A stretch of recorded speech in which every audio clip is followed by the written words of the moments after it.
Hello friends, this is the part 6 of NCERT class 6 geography. ये last chapter है।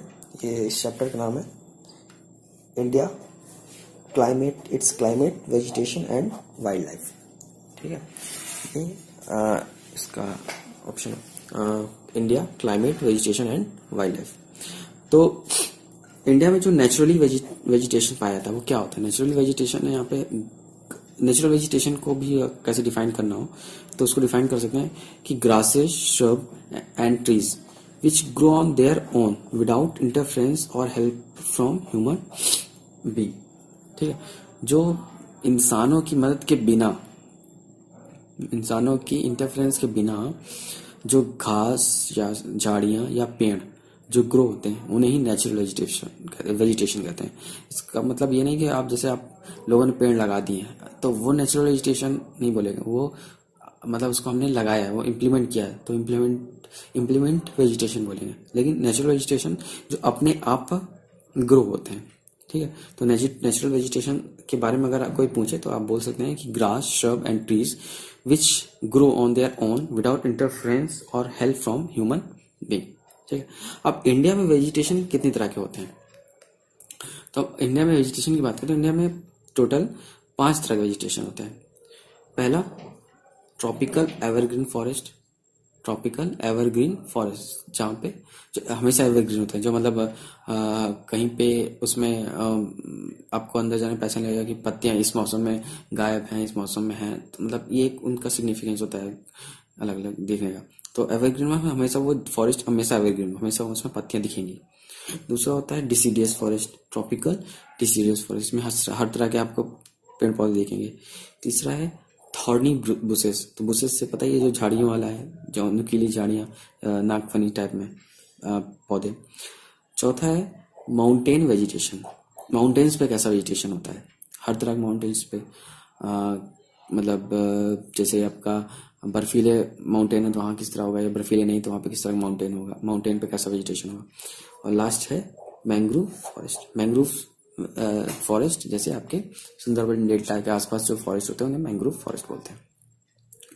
तो अब स्टार्ट करते हैं हम लोग। सबसे first of all start with tropical rain forest, tropical evergreen forest. Tropical evergreen forest को ट्रॉपिकल रेन फॉरेस्ट इसलिए भी बोलते हैं क्योंकि वहां पे जो रेन्स होती हैं, रेन होती है वो हमेशा होती रहती है, मतलब अक्सर होती रहती है, हमेशा लगभग पर डे टाइप में, तो इसलिए इसको ट्रॉपिकल एवरग्रीन या ट्रॉपिकल रेन फॉरेस्ट बोलते हैं। अब इसमें ट्रीज कौन कौन से आते हैं इंडिया में ट्रॉपिकल एवरग्रीन या ट्रॉपिकल रेन फॉरेस्ट में? ट्री आते हैं महोगनी, इबोनी और rosewood.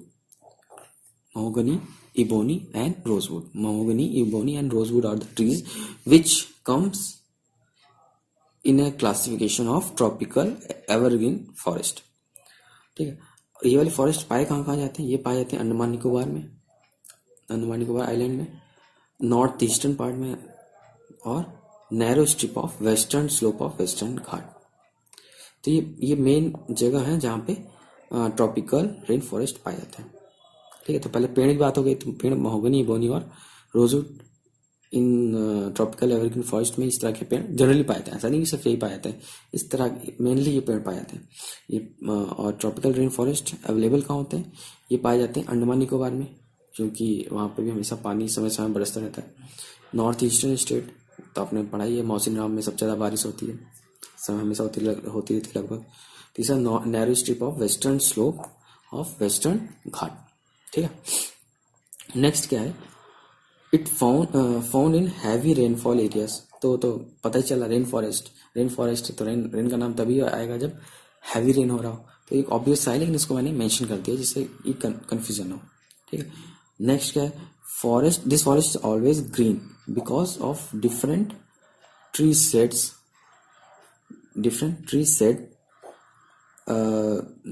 There leaves at different time. तो वही जैसा मैंने बताया कि इसमें हमेशा ग्रीन रहेगा, मतलब इसमें जो ट्रीज होंगे, जो अपने पेड़ होंगे, वो पत्तियां गिराते हैं। ऐसा नहीं है कि सारे हमेशा ग्रीन ही होते हैं, मतलब पूरे 12 मंथ वो पत्तियां सेड होती हैं, लेकिन डिफरेंट टाइम पे होती है। हर पेड़ डिफरेंट टाइम पे होता है, सेट करता है, इसे ऐसे ही हमेशा ग्रीन दिखाई देता है ट्रॉपिकल रेन फॉरेस्ट। तो ट्रॉपिकल रेन फॉरेस्ट के इंपॉर्टेंट पॉइंट्स क्या क्या हो गए, एक तो उसके ट्रीज कहाँ कहाँ अवेलेबल होता है, हैवी रेनफॉल की वजह से होता है, तीसरा कि इसे रेन फॉरेस्ट क्यों बोलते हैं। तो इनको आप एलेबोरेट करके भी लिख सकते हैं, अगर कन्वेंशन में आया क्वेश्चन तो आप इसको एलेबोरेट करके लिख सकते हैं। और ऑप्शनल में तो इसमें आपसे पूछ लेगा कि कहाँ कहाँ पाया जाता है, तो इनमें से कोई स्टेट का नाम बोल देगा। जैसे अब हमको याद रहता है कि इन्हीं दोनों जगह पर सबसे ज़्यादा रहता है, तो हम वेस्टर्न स्लोप को कभी कभी क्रॉस कर देते हैं। तो ये 1 2 3 में आ सकता है कि 1 2 3 में ऑप्शन और चौथा 1 2 3, तो लोग सोचे नहीं 1 2 है, ऐसे करके कन्फ्यूजन हो सकता है। तो नेक्स्ट है ट्रॉपिकल एवरग्रीन हो गया आपका ट्रॉपिकल डिसीडियस फॉरेस्ट। ठीक है, ट्रॉपिकल डिसीडियस फॉरेस्ट, तो ये इसको क्या होता है, ये मानसून फॉरेस्ट है, ये मानसून वाले हैं। मतलब ये अपने पत्तियां भी सेट करेंगे एट ए पर्टिकुलर टाइम, जब उनके टाइम इंटरसीजन जब पत्तियां गिरने का समय होता है, तो ये पत्तियां मतलब ये मानसून फॉरेस्ट इसलिए बोलते हैं क्योंकि ये जो अपने सीजन के हिसाब से चलते हैं। ठीक है, इसलिए इन्हें मानसून फॉरेस्ट बोलते हैं। ये उतने डेंस नहीं होते, deciduous forests are not so dense as much as rain forest. जैसे अभी मैंने बोला they set their leaves at particular time, जब टाइम होता है उन पेड़ों के पत्ती गिरने का, उस टाइम पे उनकी पत्तियां गिरती हैं। ठीक है, इंपॉर्टेंट डिसीडियस फॉरेस्ट में ट्रीज कौन कौन से, तो पहला सैल, टीक, पीपल, नीम, शीशम। तो याद कर लेंगे, पीपल, नीम, शीशम। तो ये जनरली जो प्लेन एरियाज होते हैं यहाँ पे जो सड़क फॉरेस्ट पाए जाते हैं, क्योंकि आप अपने आसपास देखते भी होंगे, अपने सराउंडिंग में देख के आपको पता चल जाएगा कि पीपल, नीम, शीशम, सैल, टीक, इस तरह के फॉरेस्ट जहाँ पाएंगे वो ये बीच का एरिया होता है। सेंट्रल इंडिया या सेंट्रली मान सकते हैं उसको। नॉर्थ ईस्टर्न में हो गया आपका ट्रॉपिकल रेन फॉरेस्ट, सेंट्रली हो गया आपका ये लगभग ट्रॉपिकल डिसीडियस फॉरेस्ट। ठीक है, अभी पाए कहाँ कहाँ है, वही जैसे मैंने बताया सेंट्रल मतलब एमपी, यूपी, बिहार, झारखंड, छत्तीसगढ़, उड़ीसा, महाराष्ट्र, ये इन जगहों पे ट्रॉपिकल डिसीडियस फॉरेस्ट पाए जाते हैं।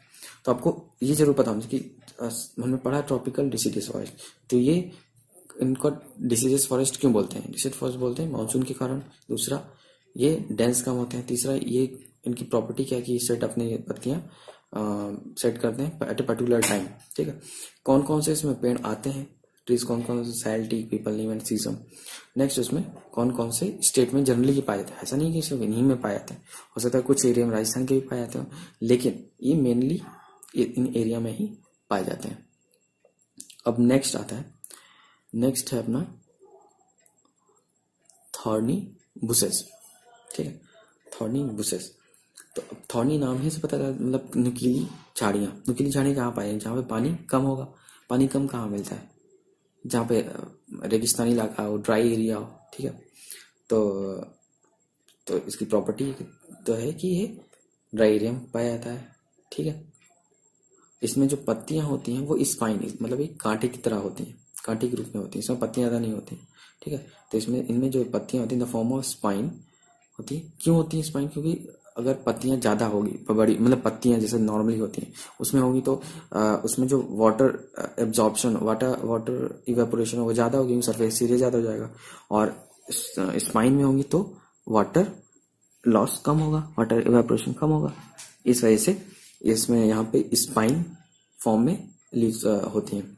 कौन कौन सी इंपॉर्टेंट लीव्स होती हैं, तो ये कैक्टस, खैर, बबूल, कीकर। बबूल ऐसा नहीं, बबूल बीच में पाया जाता है, सेंट्रल इंडिया में पाया जाता है, लेकिन इंपॉर्टेंट जो मेनली ये थॉर्नी बुशेस मतलब मेनली ड्राई एरियाज में पाया जाता है, जहाँ पे ज़्यादा वाटर अवेलेबल नहीं है, बरसात कम होती है, इस टाइप। तो कैक्टस, खैर, बबूल एंड कीकर ये पाया कहाँ जाता है, मतलब इस तरह एरिया कौन कौन से, Rajasthan, Punjab, Haryana, western Ghat and Gujarat.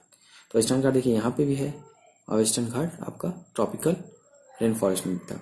ठीक है, तो थॉर्नी बुशेस के आपके मिनिमम पॉइंट्स क्या हो गए, ये ड्राई एरिया में पाया जाता है, ये अपने इनकी जो पत्तियां होती हैं वो स्पाइन के फॉर्म में होती हैं, जिससे पानी कम इवेपोरेट हो। इसमें कैक्टस, घी, खैर, बबूल और कीकर इंपॉर्टेंट ट्रीज हैं। मेनली जो एरिया कौन कौन सा, राजस्थान, पंजाब, हरियाणा, वेस्टर्न घाट और गुजरात। अब नेक्स्ट आता है, तीन तरह के हम लोगों ने पढ़ ली। अब नेक्स्ट आता है चौथा, माउंटेन वेजिटेशन। माउंटेन वेजिटेशन तो माउंटेन पहले बार डिफिनेशन हमने अभी लास्ट चैप्टर में पढ़ा ही था कि माउंटेन्स बोलते क्या है कि 600 मीटर से ज़्यादा एलिवेशन जिन हिल्स का होता है उन्हें हम माउंटेन्स बोलते थे। तो उन माउंटेन्स पे जो वेजिटेशन होता है उसे बोलते हैं माउंटेन वेजिटेशन। तो माउंटेन्स पे जनरली जो वेजिटेशन होता है वो कॉनिफर्स ट्रीज का होता है, ठीक है। और ये वेजिटेशन 1500 मीटर से 2500 मीटर के बीच में होता है। और जो कॉनिफर्स ट्रीज उस नाम से कॉनिफर्स मतलब कौन मतलब कोनिकल, तो कोनिकल शेप के होंगे, ठीक है। तो ये पेड़ कौन कौन से होते हैं? चीर, पाइन, देवदार। चीर, पाइन, देवदार ये इसके इम्पोर्टेंट ट्रीज हैं जो माउंटेन वेजिटेशन में पाए जाते हैं, ठीक है। तो माउंटेन में क्या होगा, ये 1500 से 2500 मीटर में अवेलेबल होते हैं, ठीक है। ये कॉनिफरस ट्रीज होते हैं, कॉनिफरस ट्रीज कॉनिकल शेप में होते हैं। चीर, पाइन, देवदार यार इंपॉर्टेंट ट्रीज। दोबारा इसलिए बोल रहा हूँ कि 2 बार सुनने से जितनी बार आप पढ़ते जाएंगे उतनी बार आपको याद होगा, उतनी बार दिमाग में वो चीज़ें रह जाएंगी, ठीक। और लास्ट आपका अपने इंडियन वेजिटेशन का पार्ट है मैंग्रोव फॉरेस्ट। मैंग्रोव फॉरेस्ट, तो जैसा मैंने शुरू में बताया था, mangrove forest they can survive in saline water. Saline water generally कहाँ पे मिलेगा? जहाँ पे ओशन होगा। ओशन वाला एरिया अपना कौन सा है? मतलब जहाँ पे बोलते हैं बहुत पेड़ है एबंडेंस में। बाकी तो जो जहाँ जहाँ भी सी वाटर है वहाँ पे क्या अपने घाट्स हैं, मतलब या कोस्टल एरियाज है, वहाँ पे बीच है, ठीक है।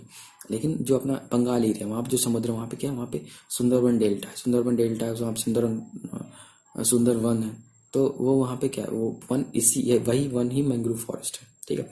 तो these trees can survive in saline water, ठीक है। These are founded in Sundarvan, West Bengal and Andaman Nicobar island, ठीक है। जरूर याद रखिएगा, अंडमान निकोबार आइलैंड और सुंदरवन में ये पाए जाते हैं।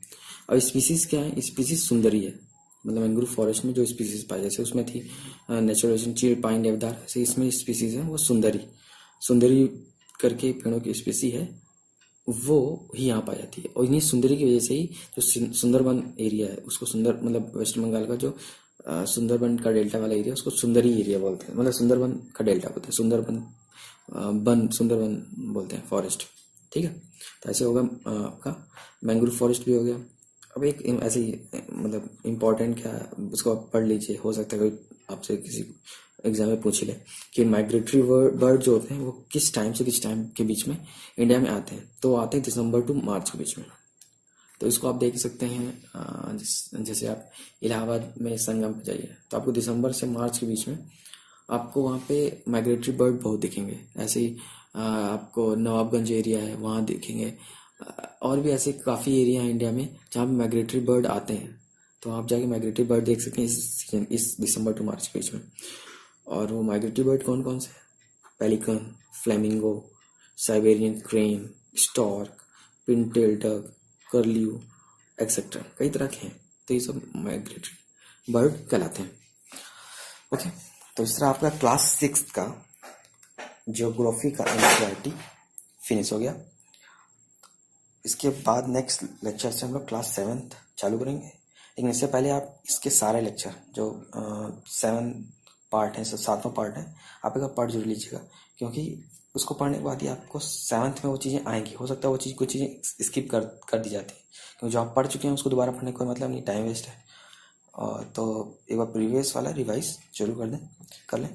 सो please like, share, comment and never miss press bell icon, okay. फिर ठीक है, कोई डाउट हो तो आप कमेंट बॉक्स में डाल सकते हैं। Okay, thank you very much.